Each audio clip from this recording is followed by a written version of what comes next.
Alright, basically I'm gonna do a quick video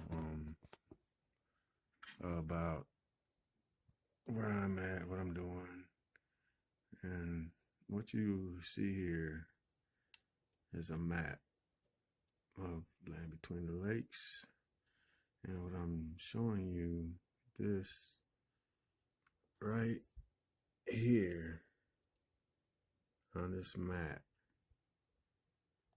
is where I'm located. This is what I'm talking about. This is where I'm at. Honotaogwehga'sgwaa, Leatherwood Cove. Now, in correlation to that, on this map, right here is the river, the Honotaogwehga'sgwaa or Tennessee River. Right here is Highway 79, and there's 232. I am right here on this map.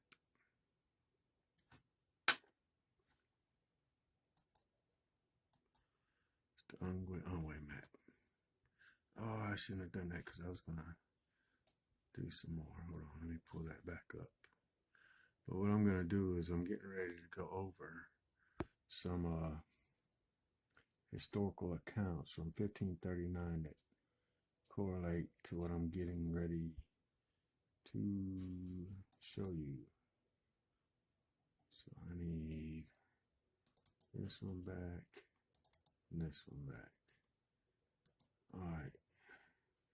Now, again, let's do this over here. I am right here. There's Highway 79. I'm right here on a real-time map. And on the petroglyphic map, I am right here. All right, so what I'm going over is a couple different places. I'm going over this area right here, which is no longer there. And that would be on this located right here, because that's the bridge, 79, and that's where that is, right here.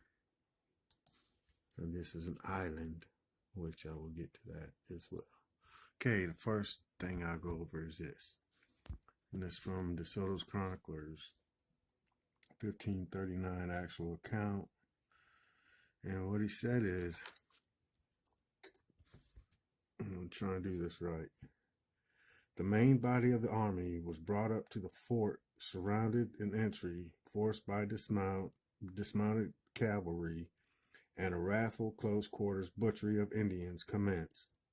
Since the log fortress backed onto a water course, those Indians who could do so escaped by means of a narrow footbridge they had constructed to the opposite shore, some falling or throwing themselves into the icy water.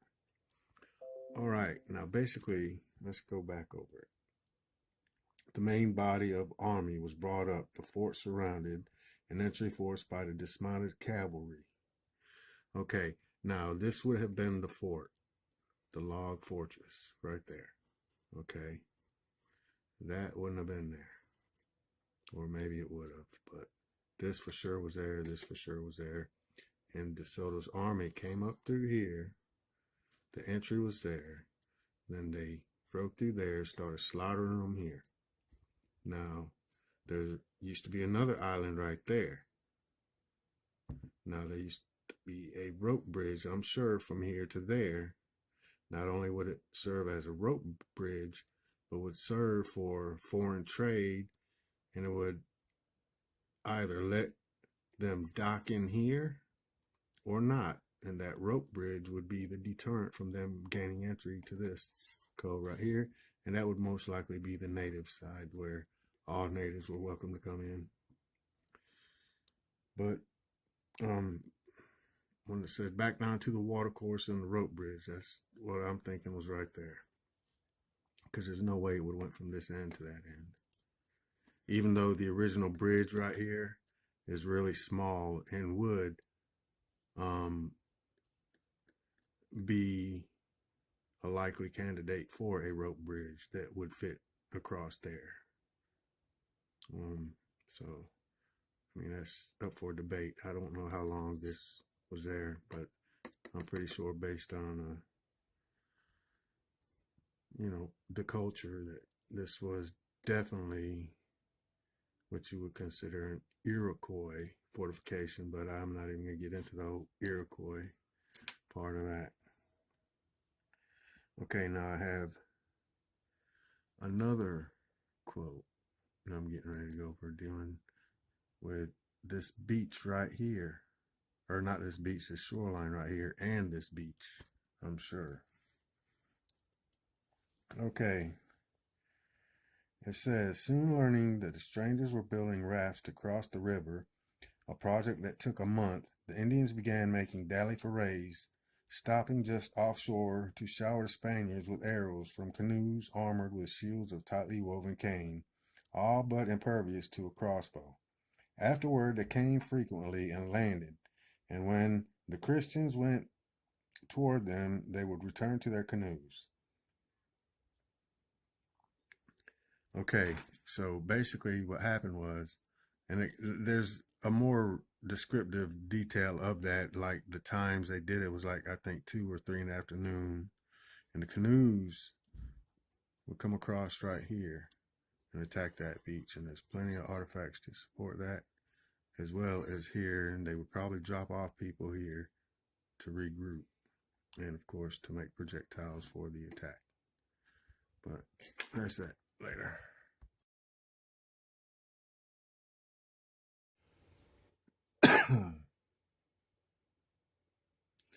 All right, these again are my Honotaogwehga'sgwaa, or Road Out of Waterstones.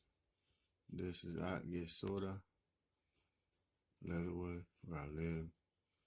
Okay, correlation to where I'm at. This is my neighborhood. I went over this already. I'm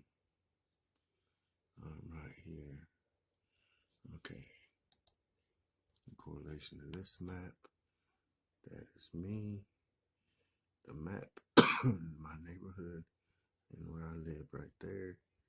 And that is an aerial view of Lost Lake, but you can't see it that well here. And this up here is 79. And that's the fortification I'm getting ready to show you. It's 232 right here, the road I live off of. Right here. This is another map. Okay, now this is a stronghold that I'm getting ready to discuss DeSoto attacking. That would have been right up here on 79. That's the bridge, and it would have been right there, and that's 79.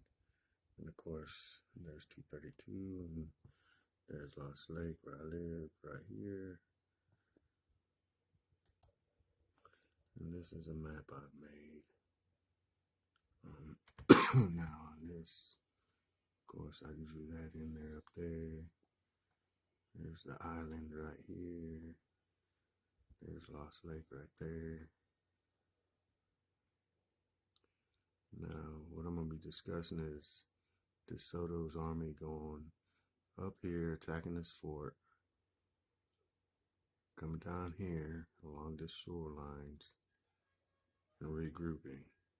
Then the natives that survived the slaughter from this village right here that went over to this side of the river would come across from this side and attack this shoreline and DeSoto's men. And they would also utilize that island, and there's plenty of archaeological evidence of this throughout this entire neighborhood. And that's what I'm getting ready to go over. And that'll take me to that. But I just wanted to go over that real quick. Later.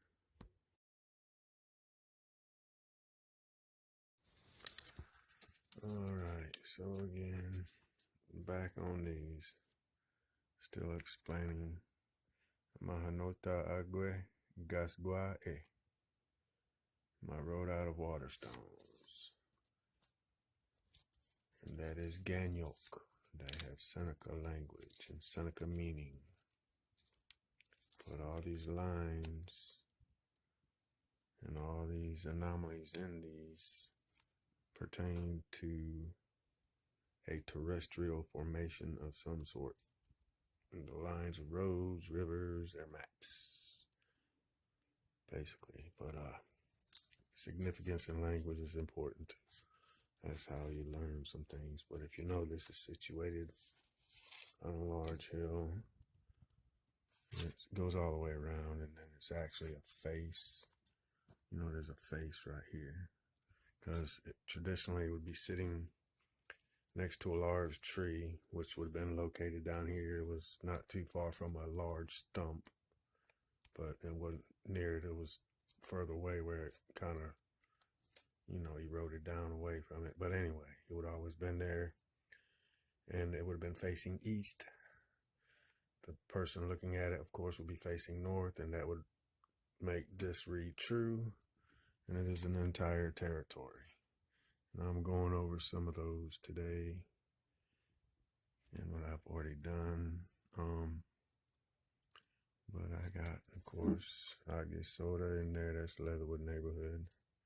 And this is one I haven't gone over yet either, but that's pretty much the layout of the land that was here. And all these paths, all these are a part of this. This is kind of a large version of this, but pretty sure these little sections would each be a family or whatever. But anyway, they're not known to modern archaeology, but this is what they are, and they are of the Honotaogwehga'sgwaa people, the original people. And these are specifically Honotaogwehga'sgwaa, people of the Great Hill, or Seneca, the Seneca. This was their traditional territory for many, many years. Okay, now what I went over is where certain distinguishing characteristics concerning these maps against, the real world maps, and the history applied to those maps based on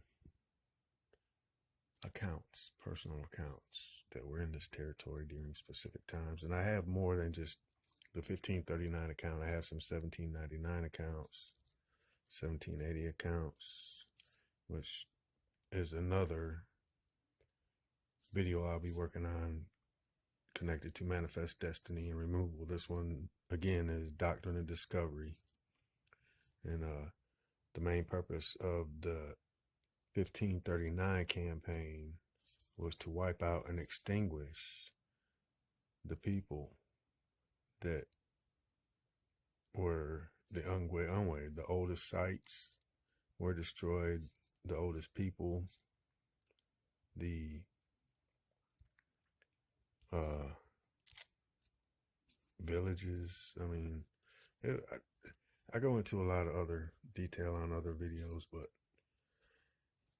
I'm trying to explain this and the significance of it, because these were here the time he went through here.